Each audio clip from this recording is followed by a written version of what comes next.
with a pivot pin. For testing the valve and for making certain it is clear of any obstructions, the levers are raised. The levers, in turn, push upward on the release nut, lifting the spindle and disc. The valve closes again when the levers are lowered. The hand lifting assembly and top of the spindle are covered by a valve cap. A big difference between a safety valve and a relief valve is the shape of the disc. Notice that the disc or feather of a safety valve has a lip which is not exposed to system pressure when the valve is closed. Notice also that there is a small chamber called a huddling chamber just below the disc, and an adjusting ring that's threaded onto the outer edge of the seating area. The adjusting ring is prevented from turning by a ring pin that protrudes through the wall of the valve body. Now, let's see how these components work together. The pressurized fluid, usually gas or steam, is always in contact with the center portion of the disc, called the pressure sensing area. Again, let's assume that normal system pressure is 18 psi and that the valve is set to open at 20 psi. At 19 psi, nothing happens, but at 20, the disc or feather begins to lift off the seat. Suddenly, the lip of the disc, which wasn't exposed to system pressure, is exposed to system pressure. Because a larger area of the disc is exposed, there is more total force being exerted on the disc, even though system pressure remains the same. The increased force causes the disc to pop open to about 60%. Two forces hold the disc in this 60% open position: system pressure and the velocity of the escaping steam striking the disc. If system pressure increases further, the velocity of the steam also increases, and the two forces will lift the disc even higher. What does the initial popping of a safety valve accomplish? It instantly gives overpressurized gas or steam a wide escape route. The wider the escape route, the less velocity the escaping fluid has. By reducing velocity, the popping action of the valve minimizes the steam cutting that can result from a high velocity flow of steam.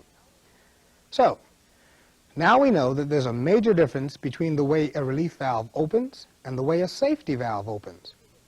What about a difference in the way they close?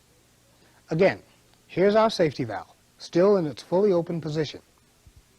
System pressure begins to decrease, and along with it, the velocity of the steam.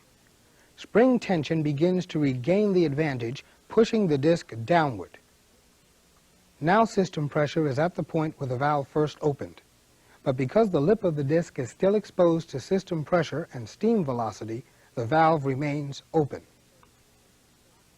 Only when system pressure drops below the set point of the valve does the valve snap shut. The valve snaps shut instead of closing gradually to abruptly cut off the flow of steam, thereby minimizing steam cutting. A small cushion of steam trapped in the huddling chamber prevents the disc and seat from slamming together hard enough to be damaged. Now that we've seen the basics of how a safety valve operates, let's go back and watch the operation in greater detail. As we do, we're going to learn a few new terms: popping pressure, simmering, blowdown or blowback, positive seating, and chattering. We're also going to explore the purpose of the adjusting ring that we mentioned but never explained. Once again, here's our safety valve. System pressure is normal now, and the valve is adjusted to open at 20 psi. 20 psi, then, is said to be the popping pressure of the valve, the pressure at which the valve will pop open. System pressure increases. When it reaches popping pressure, the disc rises off its seat, but pressure hasn't had time to act on the lips of the disc. This condition, where the disc is lifted only slightly, is called simmering. Usually, simmering lasts only a split second until system pressure acts on the lips of the disc, and the valve pops open. System pressure continues to rise, then levels off, and begins to drop. Even when pressure drops back down to popping pressure, the valve remains open because the lip of the disc is still exposed to system pressure and steam velocity. Only when system pressure has dropped below popping pressure is the spring able to shut the valve.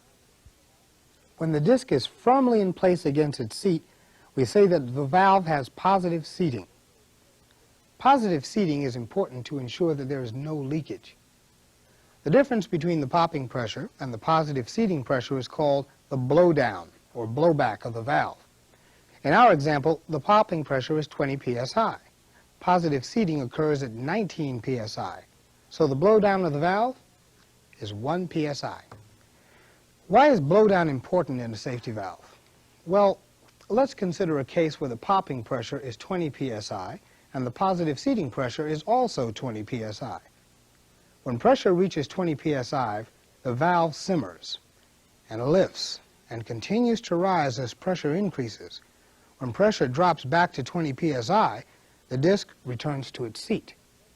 But because 20 psi is both seating pressure and popping pressure, as long as system pressure remains at 20 psi, the valve can't make up its mind whether to remain closed or pop open again. In this situation, the disc is likely to jump up and down on its seat until pressure either increases enough to pop it or drops enough to give it positive seating. This up and down action is called chattering or machine gunning because of the sound it makes. Chattering is a serious problem. It can severely damage the disc and the seat. Blowdown prevents chattering by ensuring that popping pressure and positive seating pressure are different. Just as the popping pressure of a safety valve can be adjusted by turning the adjusting screw and increasing or decreasing spring tension, blowdown is adjusted by changing the setting of the adjusting ring. We can see how the position of the adjusting ring affects blowdown by studying what happens when the valve is closing. Remember that the position of the disc is determined by both the amount of system pressure and the velocity of the steam striking the disc. The adjusting ring acts like the nozzle of a garden hose. In a raised position, it directs the escaping steam right against the disc. Because most of the steam is aimed at the disc, the velocity of the steam exerts a large amount of upward force. Because of this added force, system pressure must drop well below popping pressure before the spring can force the disc back onto its seat. Raising the adjusting ring, then, increases the blowdown of the valve. Starting once again with the valve in its open position, let's lower the adjusting ring and see what happens. Without the ring directing steam at the disc, much less escaping steam strikes the disc on its way to the outlet. As a result, the velocity of the steam exerts less upward force on the disc. Because the system pressure is getting little help from the escaping steam, it takes more system pressure than before to hold the disc open. With the adjusting ring in this position, the valve will close against higher system pressure than when the ring was raised. As a result, the blowdown of the valve,